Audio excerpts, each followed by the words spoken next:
working with Rest the Case, where we dive into legal complex issues and decode them with experts who understand them the best. In today's episode, we're diving into a judgment that has sparked major debate in India's arbitration ecosystem. We're talking about the Supreme Court's ruling in Gayatri Balasmi. For the first time, the court has formally recognized limited judicial power to modify arbitral awards, raising big questions about India's long standing commitment to minimal court interference. To unpack these crucial questions, we're joined by Advocate Saurabh Sharma, a TEDx speaker and a seasoned arbitration lawyer who will help us understand how this ruling affects business, arbitrators, drafting strategies, and the future of Indian arbitration landscape. So first of all, welcome back, sir. It's a pleasure to have you, and I'm looking forward to today's conversation. So the first question then would be, has the Supreme Court redrawn the boundaries of judicial intervention in arbitration? Well, thank you very much for inviting me for another podcast.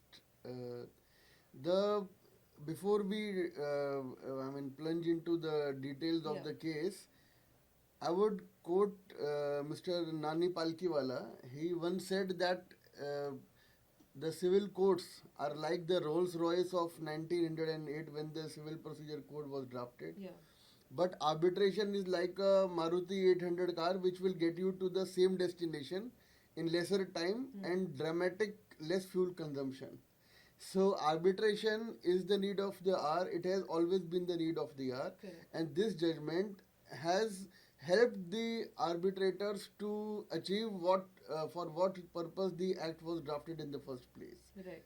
Yes. So Supreme Court has gone for the cause. It has furthered the cause of the Arbitration Act and Right. helped achieve the aim of the legislation. Right. So, what exactly does this judgment then mean? Does it mean that now there will be minimal interference from the traditional courts, which allows more, liberty to arbitration as a whole? Is that what the judgment kind of means? Well, the judgment discusses Section 34 of the Arbitration Act. Section 34(2) lays down certain grounds on which an arbitral award can be challenged. Right. The scope of the judicial intervention has been narrowed down to the minimal Correct. by this judgment now. It is no interpretation, second interpretation, there is no scope of a second interpretation of the arbitral award after this judgment. Okay. Okay. A reappreciation of the evidences cannot be done. The very limited scope, as mentioned in section 34 of the Act, has to be followed to the T now. There can be, a section 34 petition cannot be treated as an appeal. Right. Right. A court which entertains a petition under section 34 is not to be treated as an appellate court. It has to give a decision within the parameters of section 34 of the Act. Right. So does that mean that courts never have a right to, modify arbitral awards? We're talking about Justice K.V. Vishwanathan's dissent, and whether courts should be allowed to modify any arbitral awards or not. That is what the judgment says in detail, that if there are two interpretations of the verdict, the interpretation which was of the arbitrator has to be relied upon. The court cannot enforce its own interpretation or the interpretation given by the other party who has come under section 34. Got it. And will limited modification, do you think, make arbitration more efficient in India? Modification is not an option Not after an option. this judgment. Okay, okay. Only setting aside of the award is an option. You Right. cannot pray for an alteration of the award, Okay. or if there is a clerical mistake, it's something else. Right. But a modification of the order cannot be done after Cannot this be done. judgment. Only setting aside can be prayed for. Okay. So when you say setting aside, does that mean that completely saying that this arbitration award is not valid, or is that what Yes, it would yes. be? But Okay. the challenge, again, I'm repeating myself, Yeah. but the challenge can only be within the parameters as laid down under section 34. Okay, okay. Which says that either there has to be an error apparent on the face of it, the error should go to the root of the case, the award might have been passed against the public policy, Right. or the other party, the opposite party, or the person challenging it had never been served a notice of the arbitration Alright. proceedings, and the award was passed in his absence, then only you can come under section 34. Okay. And then after this judgment, what are the practical implications for businesses and arbiters? What does it change for them? It helps them. Okay. It helps them. There's no two ways about it, because most of the businesses, whenever any client comes to me, they say they are of the opinion that decades will pass and no award or decision will be passed in their favor. Right. But after this judgment, now the limited scope of challenging an award is there. So, if the arbitration proceedings are also conducted in a time bound manner, and in 6 months, 8 months, or a year, if the verdict is passed, the the claimant will always have a sigh of relief, Correct. because there is a limited scope of challenge to that award now. Correct. And so, should courts have a repair kit for arbitral awards? What is your opinion on this? No, the Arbitration Act is exhaustive in itself. Correct. There is no other repair kit or interpretation required after this verdict. Yeah. This verdict has furthered the cause of the Arbitration Act, and that says it all. Yeah. So, according to you, it's a step in the right direction. Yes, very well. Right. Because the arbitrators are well trained professionals these days, and they only pass an award after extensive evidences are laid and a recent judgment is passed. Right. And if there is any illegality in that award, Yeah. only then it can be challenged. Otherwise, there cannot be a reappreciation of the evidence. Right. So the experts who are in that ecosystem are able enough and they have enough resources to be able to function as a system on its own without the judiciary having to interfere in it. Certainly. Right. And do you think that there is any scope for any confusion about after this judgment has been passed, or do you think that there is in fact more certainty in the arbitration ecosystem? What is your take on that? No, there is a certainty, certainly. Yeah.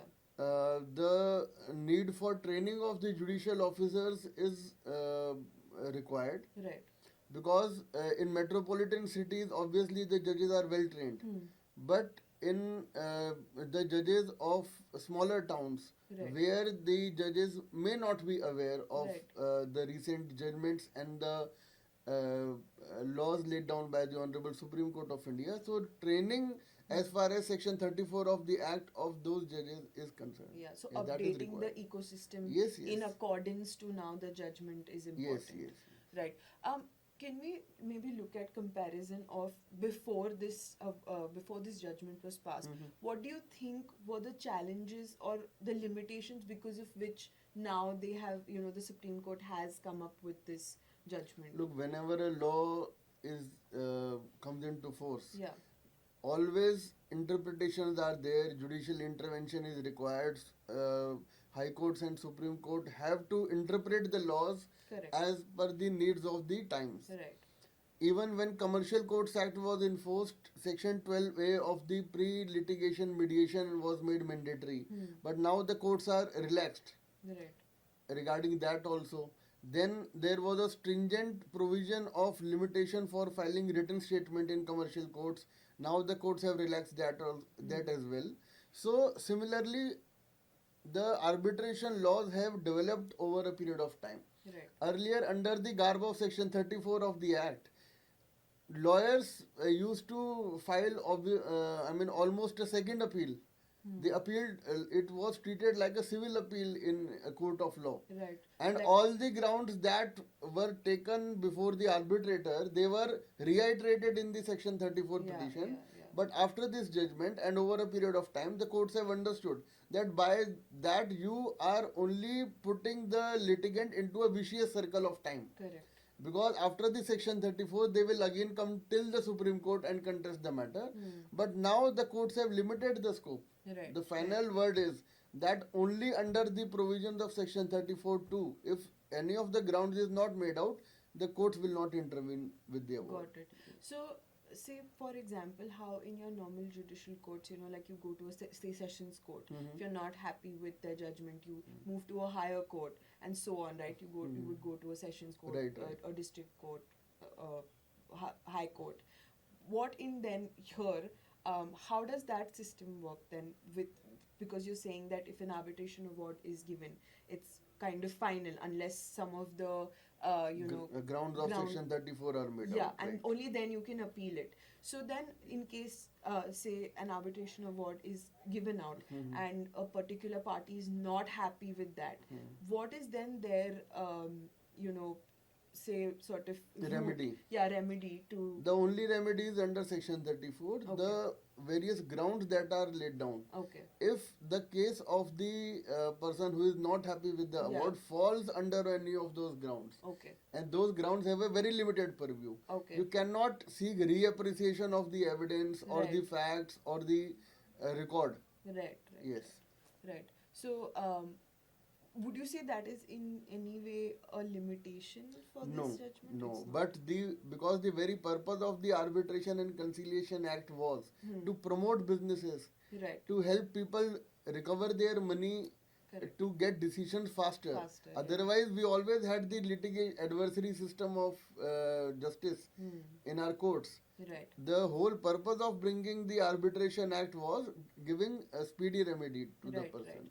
And can we just quickly then discuss for our audiences what was the exact case under which this judgment was passed? If you can give us a small insight. Look, into there that. were various cases before Balaswamy judgment as well. Yeah. And the law there's nothing new in this judgment that has come up now. It is only the conclusivity of the law laid down, Right. which has reaffirmed the judgments laid down before this case as well. Okay. Okay. And the law laid down now, the final verdict is that there can be no interference or interpretation of the award unless and until it falls within the purview of Section 34. Right. And do you think this is also a way to kind of alleviate some of the workload off of our traditional judicial courts? Because as we know that already we have a lot of cases ongoing and pending in courts. So is this a way also to make sure that that additional workload or additional pressure of more cases is not coming towards our judicial courts?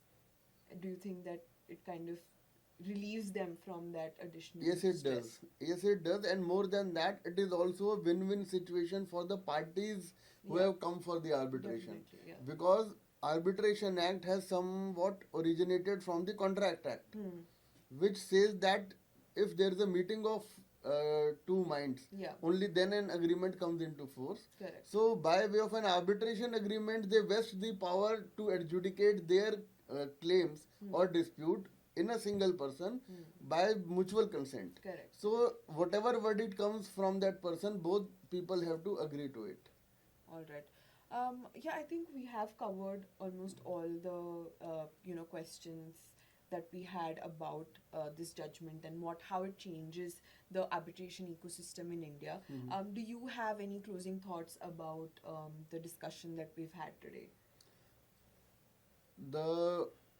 The final word on the subject is that it furthers the scope of the legislation. It Right. furthers the cause of the act. Right. And it is for good. It is for the good of all the businessmen and litigants, and it also enables the business ecosystems. The Correct. lot of startups that are coming up in the country. Yeah. It gives them confidence Correct. that the litigation or the claims will not go for decades as they used to go Right. earlier, because there is a stop put by the Honorable Supreme Court of India now. The scope of challenge to an arbitral award has been limited to the minimal Correct. by this judgment. Correct. All right. I think with that, I would also like to conclude our discussion by saying that this Supreme Court's decision definitely brings more clarity to everyone in the ecosystem, and it furthers and helps in evolving our legal ecosystem and providing all the businesses more speedy recovery and justice. That is the time need of the hour. And also a big thank you to you, Advocate Saurabh Sharma, to break down all of these nuances to us and clarify to our audiences what this judgment actually means. My pleasure. Because a lot of times when such judgment comes, there are a lot of questions around Mhm. what it actually means, what it would mean for the stakeholders in the system. Thank you so much for clarifying that for us and breaking it down for us. And to our listeners, if you're going to draft any arbitration clauses or handle any disputes, you know now how the system works, and you are now aware of what the new regulations are. So stay tuned for more conversations that simplify law and reimagine law. Until next time, thank you so much and rest the case.